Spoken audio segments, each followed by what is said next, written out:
that belonging or not belonging has to start from me, how I think. Who likes me, dislike me, that is beside the question. But there is nothing wrong. The land will not tell me, hey, I dislike you. So, to start with, all immigrants, we can connect our mind and heart with the land. Because this is very important. The world we cannot change. Us, inside us, we can change.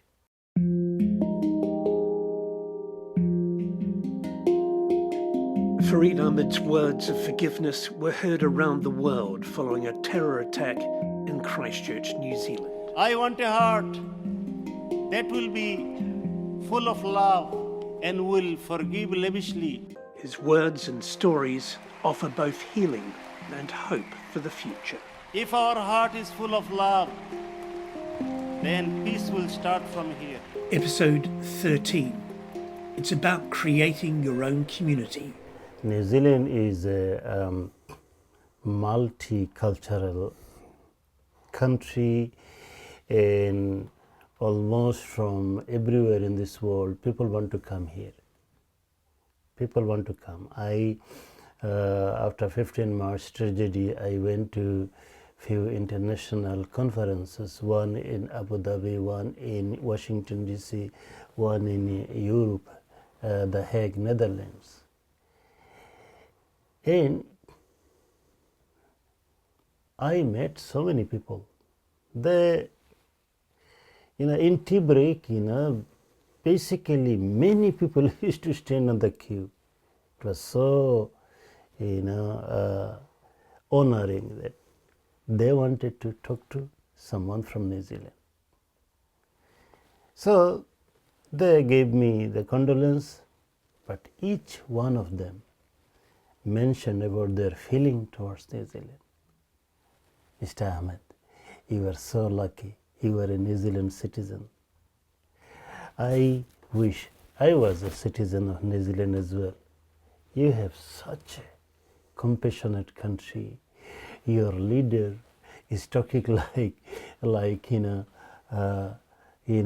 that everyone is one family. She said we are one, and the compassion towards the tragedy from New Zealanders. So it gives us a picture that how good New Zealand is. We want to go there. So having said that, I believe if New Zealand could open the immigration for the entire world, the whole world would come free. And I feel proud about it. So the point is that people from all part of the world, from different culture, they like to come here, and they are coming here. So when they come from a certain country, they had defined belonging according to their background, according to their culture. And when they come here, if they see little bit different, then they feel they are not belonged. Whereas the Kiwi culture, now more the teaching about individualism. You are you, be independent. If you have trouble, then you will be supported. Is also making the Kiwis to think in a particular way that I'm here, I have few friends, I feel belonged. But the immigrants, because of their background, they feel sometimes that is not enough. We want more. Because they came from village, community, huge family members, huge relatives, and They get together very often. They compliment one another. They wish best for one another. They run for one another very quickly. For example, my village, we do not have any fence between houses. About 26 houses side by side. So when playing time, all children come together. And if one person in the village is sick, the whole village is coming. If one death in a house, you will see within 5 minutes that all the people from that village, they are coming together, grieving together. So for them, if anyone come from, for example, my culture, and come here and find that even no opportunity to talk to the neighbor, they feel, I'm not willing, I'm stuck here. Quite isolating. Quite isolating. So sometimes they talk to me that they are depressed because they suddenly, from a crowd, now they are in isolation. So what is the solution for this? I was invited to a symposium organized by University of Waikato. Probably it was 2022, towards the end. And there, in that in a symposium, the main theme was belonging. And I listened to many speakers from different cultures. Most of them were immigrants. And almost all of them said one thing: they do not feel belonged as much as they wished in New Zealand. What is happening? Exactly. Who is to be blamed there? Different expectations. Different expectation. So again, I will now put my experience into this. How did I manage myself? So my first thing for belonging I did was, when I came out of the airport and I put my foot on the ground, my first thought was, is it my land? Do I have a part in it? Or I am a foreigner? I asked myself this question. Yes. And I asked my heart. And my heart said, yeah, I have a space here. And that was the beginning of my belonging. That was yourself saying, I will belong. Yep. There's no other way to interpret that. Yep. This is the point, that belonging or not belonging has to start from me, how I think. Who likes me, dislike me, that is beside the question. But there is nothing wrong. The land will not tell me, hey, I dislike you. So to start with, all immigrants, we can connect our mind and heart with the land. Because this is very important. The world we cannot change. Us, inside us, we can change. So we should change our heart from the worry in anticipation to the surety that I feel belong.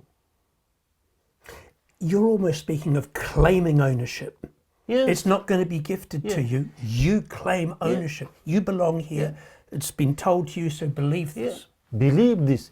And even though I do not live here, say for example, for immigration status, I did not get residence here, I go back. But what is wrong if I still believe that I have a part, a belonging in that land? Nobody can take it away. A stamp or no stamp, forget about this. I love this country. I love these people. This is my wish. This is my decision. That was my start. That is a big attitudinal shift from going to a place and hoping and being fearful. And I did not depend on whether I'll get residence or no residence here. Because then in my definition, if I conditionalize my belonging that if I get residence, then I'll love this country, otherwise no. To me, it is selfish. I love this country, at least they allowed me for 1 second to come in. They welcomed me, they embraced me. You'll hear when we come in through immigration inside New Zealand, they say welcome. It means on behalf of this land, on behalf of entire country, they say we are opening our heart for you. We welcome you. Take it seriously. I took it seriously. And that was my kickstart. Positive feeling. Then my second part was I had to show my feeling towards others. First, made up my mind. Second, my mind, I had to translate it with my action to others. And little things I did. So anyone, hello, good morning, good afternoon, how are you today? This little talk. And then some of them, oh yeah, where are you from? Yeah, you and me here, do you like here? Are we treating you well? You see, the communication and the action was just saying hello. Then at work, hey guys, tomorrow I'll bring some lunch for you. It is Bangladeshi cuisine, something different. Probably you did not try before. Yeah. So it would be very different, I would think. Yeah. Thank you, man. Thank you for thinking of us. That was a little action. Not much. Just few samosa, for example. Not much. But that little action made them feel that I was one of them. It gave me the feeling that I was also one of them. That's how little actions, little kind actions, even at work. Oh, you seem not well today. Can I help you? I have 1 hour lunch break. I can give half an hour to you and half an hour for my own lunch. I do not need 1 hour. Just I used to look for little opportunity that I could do. Another example, from Pekuranga, I used to go to work in Mount Wellington, that area. So I had to change 2 buses. And busing in the morning and busing in after 5 o'clock, those 2 times were very busy, packed. And New Zealand bus system, whoever goes first, you take a seat, and then if more people, you stand up. My nature was, and that was my natural nature, and my nature was, I could not get a chance to sit. Why? Initially, I have a seat. The moment I saw a lady, she had to stand up. I said, ma'am, I will stand up. You come and sit here. Oh, no, I don't want to hear no. I don't want to hear no. I want you to sit, otherwise you will upset me. she got the message. This is a stubborn guy for niceness. I like that phrase, stubborn guy for niceness. That's fantastic. Yeah. And that's how, believe me, I had so many mobile friends. They used to look at me, good morning, how are you? Okay, maybe some days I gave my seat to her. And then few other people. You just imagine, within few weeks, I was quite known because, in that time, almost similar type of people, they go and come, okay, because of the duties and timetable, they knew me for my little connections. And when I saw that they appreciated me, that gave me the signal that I am belong to them. And with my little thing, it gave them the signal that he cares about us, even though we are from two different cultures. You created community. That's right. That's what I want to say. Each one of us is capable to do something, to make our own, belonging environment. You couldn't bring your village from Bangladesh, but you created your own. Exactly. And instead of just thinking negative about one another or waiting for someone to come and say to me that, hey, you are belong to us. We should not think like this. We should be the pioneer. We should be the first one to, do things. Each one of us, we live somewhere. We can invite one or two friends. We meet someone at work, classmate, this and that. Invite them. Bring them to your place. Offer them a cup of tea. Talk. That's how we can create, the space for belonging. So my summary is, we should not wait for it. We should start it.